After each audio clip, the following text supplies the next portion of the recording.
अच्छा जी, बिस्मिल्लाहिर्रहमानिर्रहीम। Let me start my lecture formally regarding consumer equilibrium in ordinal view. अच्छा, इस लेक्चर के अंदर you would come to know that how consumer equilibrium can be determine in accordance with ordinal view. तो ordinals के accordingly consumer equilibrium के दो tools थे। एक टूल का नाम था indifference curve. Within indifference curve we have read कि consumer is gonna plot his different choices upon a in the form of a curve, and that curve is basically indifference curve. So when a consumer plots his choices upon a graph paper in the form of a line or a curve, that curve is depicting same level of satisfaction to the consumer, and it is also called as indifference curve. Consumer is indifferent upon this indifference curve because he's basically purchasing some units of a product to whom he is dispreferring, and he's also purchasing units of a product to whom he is preferring. तो एक ऐसी product जिसको consumer prefer करे उसके units भी bye कर रहा है, जिसको डिसप्रेफर कर रहा है उसके यूनिट्स भी बाय कर रहा है, लिहाजा कंज्यूमर जो है वो इनडिफरेंट है in his choices in buying goods and services.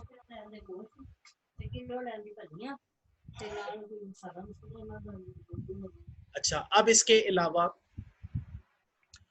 पहला टूल तो ये था। अब इसी इंडिफरेंस कर्व को हमने इसकी स्लोप की फॉर्म में देखा और हमें पता चला इंडिफरेंस कर्व का स्लोप जो कि MRS यानी marginal rate of substitution of good X for good Y भी पढ़ा जाता है, ये नेगेटिवली स्लोप्ड होता है।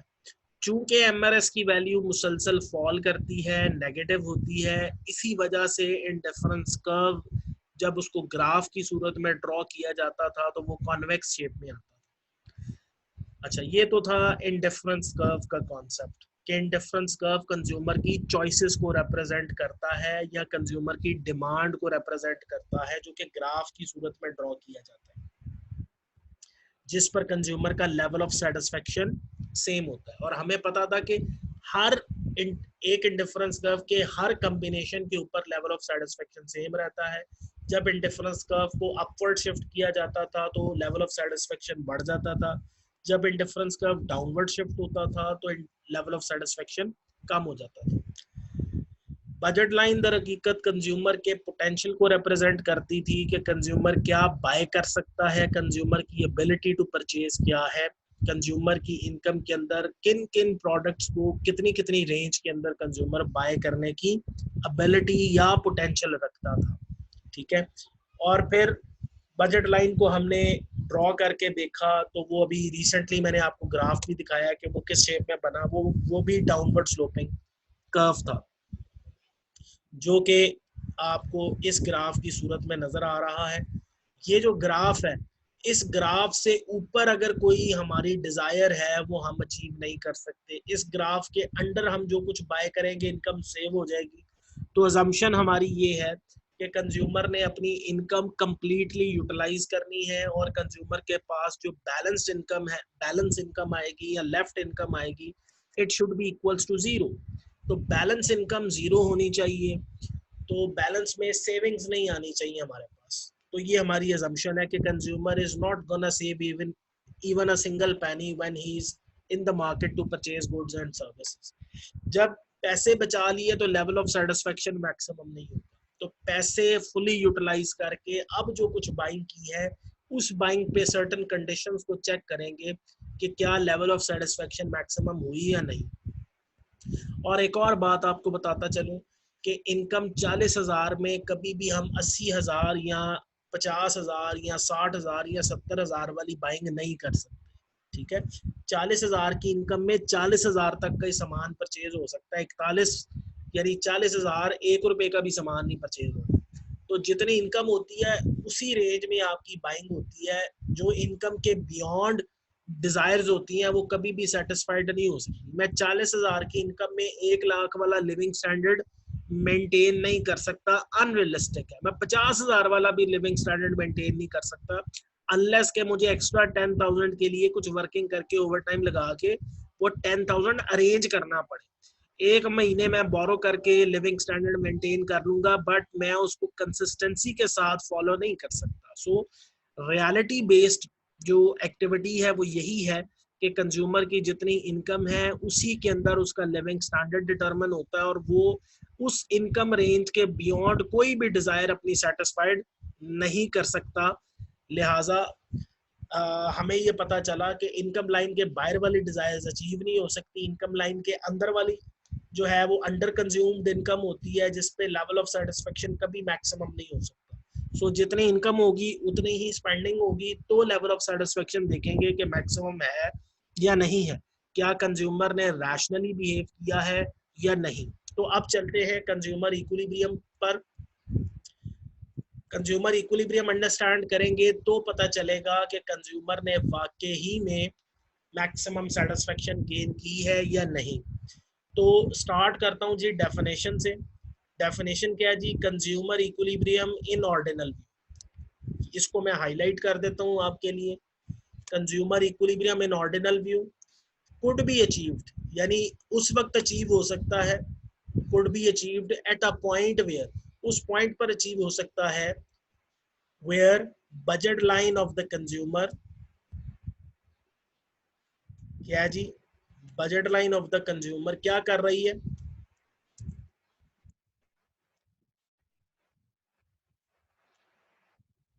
Tangents to the to his higher possible indifference curve। ये आ गई जी दूसरी बात उसकी, sorry, tangents to the higher possible indifference curve. अब देखें जी, पॉइंट क्या है जी? Consumer equilibrium in ordinal view. अच्छा ठीक हो गई बात। कैसे अचीव होता है? जहां बजट लाइन यानी कंज्यूमर की इनकम रिसोर्स, देखें बजट लाइन क्या है? कंज्यूमर के रिसोर्सेस, कंज्यूमर की इनकम, ठीक है। तो budget line of the consumer, tangents, tangent का मतलब क्या होता है? मस करके गुजरना, किसी एक पॉइंट पर छू के गुजरना, मस करके गुजरना।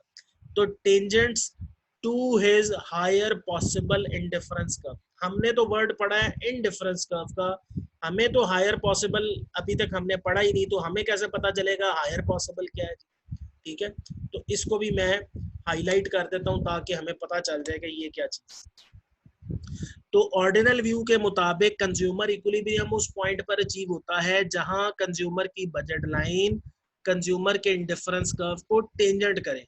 अब हमने ये देखना है कि क्या ये इंडिफरेंस कर्व हायर पॉसिबल है या हायर पॉसिबल नहीं है। देखें जी, जहां बजट लाइन इंडिफरेंस कर्व को टेंजेंट करेगी, यकीन रखिए कि वो इंडिफरेंस कर्व हमेशा हायर पॉसिबल ही होगा, ठीक है। अच्छा, अब हायर पॉसिबल का मतलब ये है कि एक ऐसा इंडिफरेंस कर्व जहां पर कंज्यूमर का लेवल ऑफ सेटिस्फेक्शन मैक्सिमम हो गया, यानी कंज्यूमर के पास जो इनकम रिसोर्सेज थे, कंज्यूमर ने अपनी उस इनकम रिसोर्स के अंदर एक ऐसा बेहतरीन कॉम्बिनेशन अचीव किया है जिस पर यूटिलिटी मैक्सिमाइजिंग प्रिंसिपल सेटिस्फाइड हो गया है। यानी आपने इक्वी मार्जिनल यूटिलिटी प्रिंसिपल के अकॉर्डिंगली जब टेबल सॉल्व किया था तो हमें पता चला था कि हमें जितनी टोटल इनकम दी जाती थी, हम वो टोटल इनकम फुली यूटिलाइज करते थे, लेफ्ट इनकम जीरो हो जाती थी, उससे हम कुछ यूनिट्स एक्स के बाय करते थे, कुछ यूनिट्स वाई के बाय करते थे, जबकि वहां पर यूटिलिटी मैक्सिमाइजिंग प्रिंसिपल सेटिस्फाइड होता था, यानी M U X divided by price of X at last unit consumed of good X is equals to marginal utility of y divided by a price of y at last unit consumed of good y। जहां ये equality take place करती थी, जहां ये expression satisfied होता था, हम कहते थे यूटिलिटी मैक्सिमाइजिंग प्रिंसिपल सेटिस्फाइड होगी। तो इस पॉइंट पर अब जो यूटिलिटी कैलकुलेट होके आती थी वो यूटिलिटी मैक्सिमम यूटिलिटी हुआ करती थी। तो एग्जैक्टली उसी पैटर्न पर ऑर्डिनल्स का वर्जन है कि जहां बजट लाइन इंडिफरेंस कर्व को टेंजेंट करेगी, यकीन रखें कि वो इंडिफरेंस कर्व हायर पॉसिबल है, क्योंकि उसी इंडिफरेंस कर्व के ऊपर यूटिलिटी मैक्सिमाइजिंग प्रिंसिपल भी सेटिस्फाइड हो गया है, लिहाजा उस इंडिफरेंस कर्व को हायर पॉसिबल इंडिफरेंस कर्व कहा जा रहा है। अब चूंकि यूटिलिटी मैक्सिमाइजिंग प्रिंसिपल सेटिस्फाइड हुआ, लिहाजा यहाँ पर जो लेवल ऑफ सेटिस्फेक्शन कंज्यूमर को मिलेगी वो मैक्सिमम लेवल ऑफ सेटिस्फेक्शन होगी। ये तो हो गई इसकी एक डेफिनेशन। दूसरी इसकी डेफिनेशन है जी, consumer equilibrium is a point where absolute slope of budget line, क्या जी, कंज्यूमर इक्विलिब्रियम एक ऐसा पॉइंट है जहां पर absolute slope of budget line becomes equal to, budget line की जो स्लोप है वो क्या हो रही है जी, becomes equal to absolute slope of the higher possible indifference curve. तो इसका मतलब ये हुआ कि जहां पर बजट लाइन की स्लोप इंडिफरेंस कर्व की स्लोप के इक्वल हो जाएगी, उस पॉइंट को हम क्या कहेंगे, consumer equilibrium point. Absolute terms मैंने इसलिए यूज की है कि बजट लाइन का स्लोप भी नेगेटिव होता है और इंडिफरेंस कर्व का स्लोप भी नेगेटिव होता है, तो वो नेगेटिव वैल्यू को मैं पॉजिटिव में कन्वर्ट कर दिया, तो इसीलिए टर्म एब्सोल्यूट ऐड कर दी। तो यानी इक्विलिब्रियम उस जगह पे टेक, अब देखें आपको मैंने पहले बताया था पिछली क्लास में properties of indifference curve discuss करते हुए, एक इंडिफरेंस कर्व हमने ऐसा देखा था जहां पॉइंट सी पर दो इंडिफरेंस कर्व आपस में टेंजेंट कर रहे थे, ठीक है, दो इंडिफरेंस कर्व्स आपस में टेंजेंट कर रहे थे, और वो कोई, आपको मैं दिखा देता हूँ प्रॉपर्टी में, ये था, ये पॉइंट, ये ग्राफ के अंदर पॉइंट सी पे आप देख सकते हैं IC1 और IC2 दोनों एक दूसरे को पॉइंट सी पर टेंजेंट कर रहे हैं। तो टेंजेंसी जो होती है ना, वो दोनों एक दूसरे को मस कर रहे होते हैं लेकिन इंटरसेक्ट नहीं करते। तो जहां बजट लाइन इंडिफरेंस कर्व को टेंजेंट करेगी, दर हकीकत उस पॉइंट पर जो इंडिफरेंस कर्व का स्लोप होगा वही स्लोप बजट लाइन का होगा, क्योंकि दोनों का कॉमन स्लोप है, ठीक है, क्योंकि पॉइंट क्या हो गया, कॉमन। तो जब पॉइंट कॉमन हो जाएगा तो लिहाजा बजट लाइन जब इंडिफरेंस कर्व को टेंजेंट कर रही होगी तो वहां पर दोनों के स्लोप्स भी क्या हो जाएंगे, इक्वल। जब स्लोप्स दोनों के इक्वल होंगे तो इनको फॉर्मूले की सूरत में कैसे लिखा जा सकता है कि slope of the higher possible IC यानी इंडिफरेंस कर्व, अब चूंकि टर्म साथ एब्सोल्यूट लगा दी तो ये नेगेटिव वैल्यू किस में कन्वर्ट हो जाएगी जी, पॉजिटिव में, ठीक है, किसकी वजह से, because of the term absolute. तो हम पीछे पढ़ के आए हैं स्लोप ऑफ इंडिफरेंस कर्व किसके इक्वल है जी, MUX over MUY, sign negative था, एब्सोल्यूट यानी नेगेटिव को पॉजिटिव में कन्वर्ट करने के लिए एब्सोल्यूट यानी मॉड ले लिया। इसी तरह स्लोप ऑफ बजट लाइन जो हमारे पास है उसके साथ भी टर्म एब्सोल्यूट यूज कर ली। तो बजट लाइन की स्लोप हमने पढ़ी थी वो क्या थी जी, PX ओवर PY नेगेटिव में, जब एब्सोल्यूट की टर्म आ गई तो ये स्लोप होगी पॉजिटिव।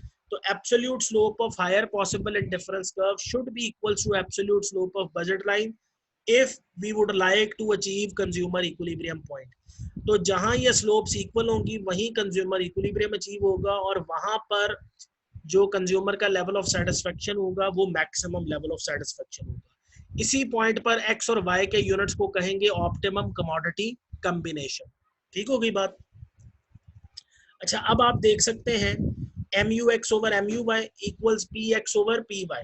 तो अब यहाँ पर क्रॉस मल्टीप्लिकेशन के प्रोसेस को यूज करते हुए price of x right hand side पर चूंकि मल्टीप्लाई हो रही है तो इक्वेशन की लेफ्ट हैंड साइड पर जब वो मूव करेगी तो वो डिवाइड हो जाएगी। सो रिजल्टेंट फॉर्मूला क्या बन जाएगा, MUX over price of X. इसी तरह लेफ्ट हैंड साइड पर marginal utility of y divide हो रही है, जब इक्वालिटी के राइट हैंड साइड पर मूव करेगी तो ये मल्टीप्लाई हो जाएगी। This process is called as cross multiplication process. तो फॉर्मूला फाइनली सिंप्लीफाइड फॉर्म में आ जाएगा, MUX over price of X equals MUY over price of Y. तो ये फॉर्मूला हमारे पास जब आएगा तो इसको हम क्या कहेंगे, कंज्यूमर इक्विलिब्रियम फॉर्मूला और यूटिलिटी मैक्सिमाइजिंग प्रिंसिपल और necessary condition of consumer equilibrium, यानी इसके मल्टीपल नेम्स हैं जी। रिक्वायर्ड फॉर्म ऑफ, इसको एक कह सकते हैं आप यूटिलिटी मैक्सिमाइजिंग प्रिंसिपल, इसको दूसरा नाम दे सकते हैं necessary condition of consumer equilibrium, और इसको तीसरा नाम दे सकते हैं फॉर्मूला ऑफ कंज्यूमर इक्विलिब्रियम। ठीक होगी बात, ये तीन नाम इसको आप दे सकते हैं। तो अब आप डेफिनेशन के बाद चलते हैं ग्राफ की तरफ, और वाया ग्राफ हम अंडरस्टैंड करने की कोशिश करते हैं कि क्या यानी ये डेफिनेशंस किस तरह ग्राफ की सूरत में अंडरस्टैंड की जा सकती है। तो अब आपके सामने मैं ग्राफ स्लाइड की सूरत में शो करता हूं जनाबे वाला। सबसे पहले आप ये ग्राफ देखें जी, इसमें BL आपकी बजट लाइन है, अलोंग दी एक्स एक्सिस हमने यूनिट्स ऑफ एक्स प्लॉट किए हैं, अलोंग दी वाई एक्सिस हमने units of good Y plot किए हैं।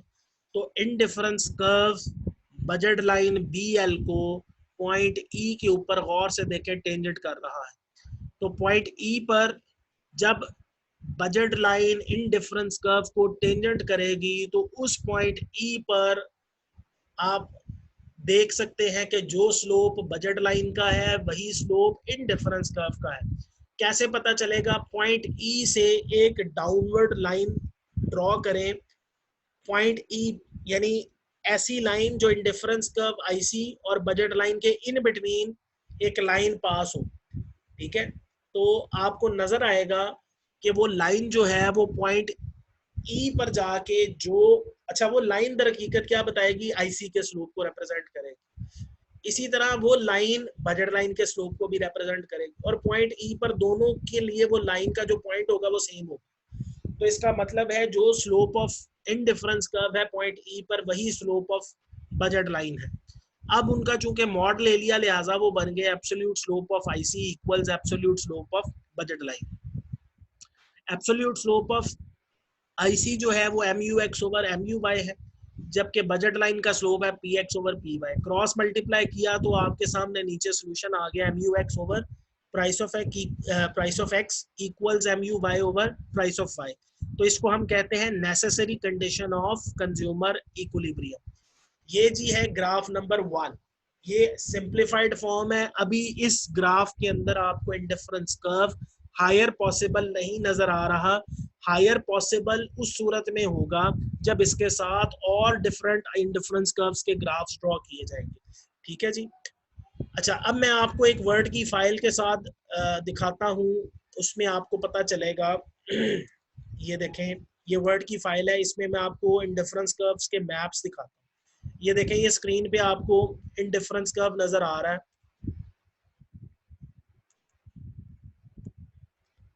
अच्छा जी, इस इंडिफरेंस कर्व के यानी इंडिफरेंस कर्व का जो ग्राफ है, इसमें आपको 3 इंडिफरेंस कर्व्स नजर आ रहे हैं, लेकिन अभी इनके साथ बजट लाइन हमने प्लॉट नहीं की। हमें नहीं पता इन तीनों इंडिफरेंस कर्व्स में से हायर पॉसिबल इंडिफरेंस कर्व कौन सा है, यानी ऐसा इंडिफरेंस कर्व जिसपे कंज्यूमर की लेवल ऑफ सेटिस्फेक्शन मैक्सिमम होगी, ये अभी हमें नहीं मालूम।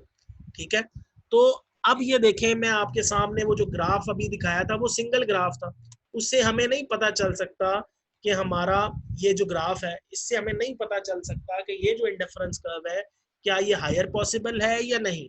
तो उस वक्त तक नहीं पता चल सकता जब एक IC के अलावा यहाँ पर कुछ 4-5 IC हम ड्रॉ करें, उनमें से हम ढूंढेंगे कि कौन सा इंडिफरेंस कर्व हमारे लिए हायर पॉसिबल इंडिफरेंस कर्व है।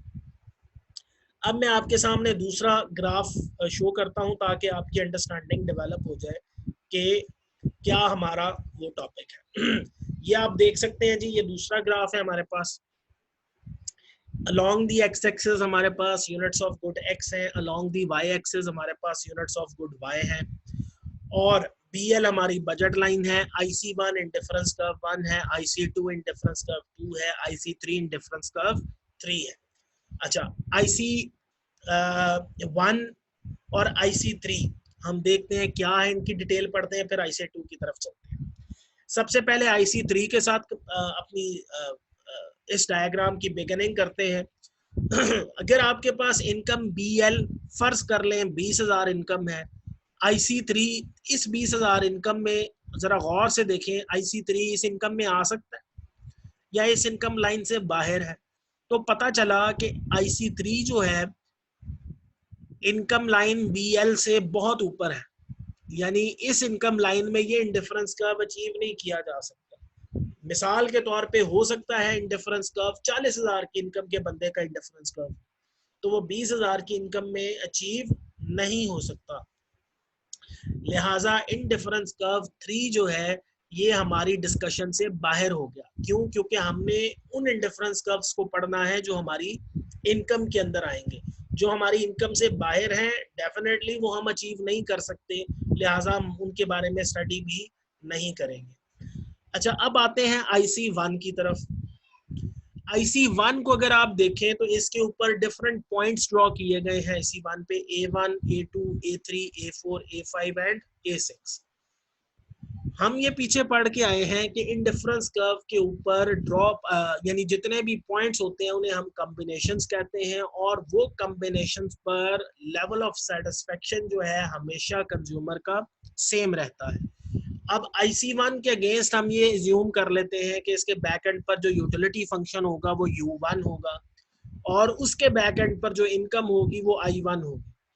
इंडिफरेंस कर्व 2 के अगेंस्ट यूटिलिटी फंक्शन U2 होगा, और उसके बैक एंड पर जो इनकम होगी वो I2 होगी। इसी तरह I3 इंडिफरेंस कर्व है, इसके बैक एंड पर यूटिलिटी फंक्शन U3 है और इनकम लेवल I3 है। अच्छा, अब हमारे पास इनकम BL है। ओके, BL इनकम में हमने ये आइडेंटिफाई करना है कि हमारी इस इनकम में कौन सा इंडिफरेंस कर्व ऐसा है जो हमें लेवल ऑफ सेटिस्फेक्शन मैक्सिमम दे सकता है। IC1 की बात कर रहे थे, तो IC1 पर पॉइंट A1 अचीव कर लें, A2 कर लें, A3 कर लें, A4 कर लें, A5 कर लें, A6 कर लें, इन सब पर हमारा यूटिलिटी फंक्शन U1 ही रहेगा और लेवल ऑफ सेटिस्फेक्शन K1 यानी स्मॉल k1 ही रहेगी। Level of satisfaction her combination के ऊपर सेम है, चाहे कॉम्बिनेशन A1 अचीव कर लो, चाहे A2 अचीव कर लो, चाहे A3 परचेज कर लो, A4, A5 या A6 परचेज कर लो। अच्छा, अब अगर आप पॉइंट A1 और A6 को देखें तो आपको पता चलेगा जो बजट लाइन BL यानी इनकम है A1 पॉइंट पर, उतने ही हमारे एक्सपेंडिचर्स हो रहे हैं, जितनी इनकम है उतने एक्सपेंडिचर्स हो रहे हैं। तो पता ये चला कि लेफ्ट इनकम 0 हो गई पॉइंट A1 पर। इसी तरह पॉइंट A6 को आप गौर से देखेंगे तो पता चला कि जितनी इनकम पॉइंट A6 पे है उतने ही एक्सपेंडिचर्स पॉइंट A6 पे हो रहे हैं। तो इनकम और एक्सपेंडिचर्स इक्वल हो गए। पता ये चला लेफ्ट इनकम क्या हो गई जी, 0, यानी बैलेंस इनकम अगर पॉइंट A1 को देखें और A6 को देखें, दोनों पर बैलेंस इनकम क्या है जी, 0। ओके, पहली कंडीशन तो हमारी पूरी होती है जी, इनकम हमारी लेफ्ट इनकम 0 होनी चाहिए। दूसरी कंडीशन हमने कंज्यूमर इक्विलिब्रियम की डेफिनेशन पढ़ते हुए पढ़ी कि budget line should tangent to the indifference curve, यानी हायर पॉसिबल इंडिफरेंस कर्व को बजट लाइन शुड टेंजेंट।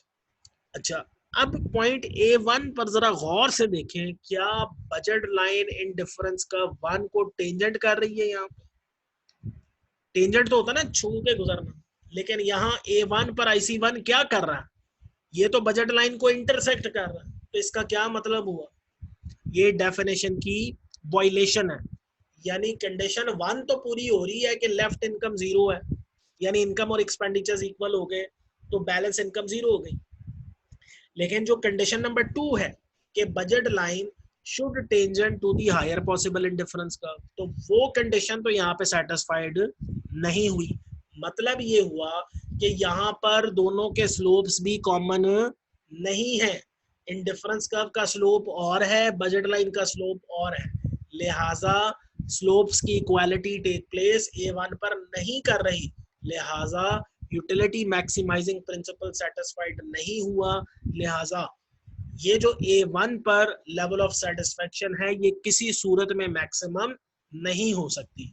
अच्छा, सेम आप पॉइंट A6 पर भी जरा गौर से देखें, इनकम और एक्सपेंडिचर्स तो इक्वल हो गए, लेफ्ट इनकम 0 हो गई। ओके, पहली कंडीशन सेटिस्फाइड। क्या बजट लाइन और इंडिफरेंस कर्व एक दूसरे को टेंजेंट कर रहे हैं? नहीं कर रहे हैं। तो जब नहीं कर रहे बल्कि वो इंटरसेक्ट कर रहा है, टेंजेंट नहीं कर रहा, तो लिहाजा दोनों की स्लोप्स डिफरेंट है। स्लोप्स के डिफरेंट होने का मतलब है कि यहाँ पर कंज्यूमर इक्विलिब्रियम का फॉर्मूला सेटिस्फाइड नहीं हुआ, यानी यूटिलिटी मैक्सिमाइजिंग प्रिंसिपल सेटिस्फाइड नहीं हुआ, लिहाजा IC1 पर जो लेवल ऑफ सेटिस्फेक्शन U1 या K1 आपको मिल रही है वो लेवल ऑफ सेटिस्फेक्शन किसी सूरत में मैक्सिमम लेवल ऑफ सेटिस्फेक्शन नहीं हो सकती। अच्छा, तो फिर क्या करना चाहिए? फिर आप इसके अलावा इस इंडिफरेंस कर्व में एक और फ्लॉ है, यानी ये सेटिस्फेक्शन मैक्सिमम नहीं हो सकती। इसमें एक और पॉइंट आपसे शेयर करता हूँ। अगर आप A1 और A6 के इन बिटवीन कोई combination A2, A3, A4, A5 ले लें तो आपको पता चलेगा आपकी इनकम बढ़ गई है और एक्सपेंडिचर कम हो गए। तो ये शेडेड एरिया जितना है ये बता रहा है कि balance income is still positive. तो हमारी तो पहली कंडीशन यहाँ पे सेटिस्फाइड नहीं होती अगर हम A2 से A5 कॉम्बिनेशन परचेज कर लें, हमारी बैलेंस इनकम जीरो हो ही नहीं रही। तो इसका मतलब ये है कि बैलेंस इनकम जब तक जीरो नहीं होगी, इसका मतलब है इससे बेहतर इंडिफरेंस कर्व परचेज करने की हमारे पास अभी एबिलिटी मौजूद है। IC3 हमारी इनकम में नहीं आता, IC1 ऐसा इंडिफरेंस कर्व है जिस पर हमारा लेवल ऑफ सेटिस्फेक्शन मैक्सिमम नहीं है। इसका मतलब ये हुआ कि IC1 और IC3 के इन बिटवीन कोई और इंडिफरेंस कर्व होगा जिस पे हमारा लेवल ऑफ सेटिस्फेक्शन मैक्सिमम हो सकता है। तो जब हम IC2 पर जाते हैं, फॉर द टाइम बीइंग आप एज्यूम करें कि पॉइंट E से, जो पॉइंट E है, इससे अपवर्ड जाने IC2 तक कोई पॉइंट आप देखें, क्या वो बजट लाइन BL के अंदर अचीव होता है? पॉइंट E से IC2 अपवर्ड जाने तो पता ये चलता है कि बजट लाइन नीचे है और इंडिफरेंस कर्व IC2 का जो पॉइंट E से अपर एरिया है वो सारा बजट लाइन से अबव है। इसका मतलब है अगर पॉइंट E से IC2 टुवर्ड्स अपवर्ड साइड कोई भी पॉइंट ड्रॉ करें वो पॉइंट बजट लाइन से अबव होगा, यानी बजट लाइन में अचीव नहीं हो सकता। इसी तरह पॉइंट E से IC2 पर डाउनवर्ड जाने इग्नोरिंग पॉइंट E आप कोई भी पॉइंट ड्रॉ करें इन बिटवीन तो वो भी बजट लाइन BL से अबव है। ठीक है जी, तो इसका मतलब ये हुआ कि IC2 के तमाम पॉइंट्स जितने भी आप इस पे ड्रॉ करेंगे वो सब अबव हैं, सिर्फ पॉइंट E के अलावा। तो पॉइंट E इस इंडिफरेंस कर्व IC2 पर एक ऐसा पॉइंट है जो इस इनकम BL के अंदर हम अचीव करने की एबिलिटी रखते हैं, यानी इस इनकम BL के अंदर पॉइंट E के अलावा हम IC2 पर कोई कॉम्बिनेशन अचीव नहीं कर सकते। सारे के सारे कॉम्बिनेशंस बजट लाइन BL से अबव है। इसका मतलब ये हुआ कि हमने अपनी बजट लाइन BL से IC2 के एक पॉइंट को, यानी मैक्सिमम पॉइंट जो हमसे टच हो सकता था वो हमने टच किया और वो पॉइंट E हमारे, हमने जंपिंग कर रहे हैं और पॉइंट E को हमने टच कर लिया। जैसे टच कर लिया इसका मतलब है इस इनकम में ये मैक्सिमम सेटिस्फेक्शन का पॉइंट हमने अचीव कर लिया। अच्छा, अब पॉइंट E पर आप गौर से देखें, अगर एक इन बिटवीन बजट लाइन और IC पॉइंट E के अंदर से पास थ्रू होती हुई एक डाउनवर्ड लाइन ड्रॉ करेंगे तो पता ये चलेगा कि पॉइंट E के ऊपर जाके स्लोप दोनों की कॉमन हो गई है। ठीक है, और आप ये यहाँ पे देख सकते हैं कि BL लाइन जो है वो IC2 को पॉइंट E पर टेंजेंट भी कर रही है। पॉइंट E पर इनकम और एक्सपेंडिचर इक्वल हो गए, left income balance income zero, पहली कंडीशन सेटिस्फाइड। दूसरी डेफिनेशन की कंडीशन क्या थी कि budget line should tangent to the indifference curve, तो बजट लाइन ने इंडिफरेंस कर्व को पॉइंट E पर टेंजेंट भी करता हुआ नजर आ रहा है। तीसरी कंडीशन क्या थी कि दोनों का स्लोप जहां टेंजेंट करेगी उस पॉइंट पर, एट पॉइंट ऑफ टेंजेंसी, दोनों का स्लोप कॉमन होना चाहिए। तो टेंजेंसी पॉइंट पर जरा गौर से देखें, दोनों का स्लोप भी डेफिनेटली कॉमन होगा। तो इसका मतलब ये हुआ कि इस इंडिफरेंस कर्व पर तीनों कंडीशन सेटिस्फाइड होगी, लिहाजा IC2 को हम हायर पॉसिबल इंडिफरेंस कर्व कह सकते हैं। तो IC2 हमारा हायर पॉसिबल इंडिफरेंस कर्व है और इस इंडिफरेंस कर्व पर हमारे absolute slope of budget line absolute slope of indifference curve के इक्वल हो गई, लिहाजा MUX over price of X equal हो गया MUY over price of Y। तो ये कंडीशंस हमारी सेटिस्फाइड हो गई, लिहाजा ये हमारा कंज्यूमर इक्विलिब्रियम का पॉइंट भी अचीव हो गया। यहाँ तक कंज्यूमर इक्विलिब्रियम का टॉपिक कंप्लीट हो गया। इससे आगे इसकी और बहुत डिटेल है, मैं फर्दर डिटेल में नहीं जा रहा हूँ। मैं यहाँ अपने कंज्यूमर इक्विलिब्रियम से रिलेटेड लेक्चर को क्लोज कर रहा हूँ। इससे रिलेटेड आपके कोई क्वेश्चंस हैं, कोई क्यूरी है तो प्लीज फौरी तौर पे रेज करें ताकि उसको कवर करके फिर मैं नेक्स्ट टॉपिक की तरफ चलूं। कोई स्टूडेंट का अगर कोई क्वेश्चन है तो प्लीज बता दें।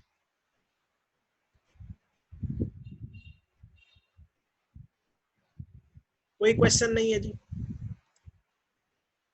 चले जी, थैंक यू वेरी मच। मैं अब नया लेक्चर स्टार्ट कर रहा हूँ, नया टॉपिक स्टार्ट करने लगा हूँ, तो उस टॉपिक से रिलेटेड फिर मैं डिस्कशन कैरी आउट करता हूँ। Thank you.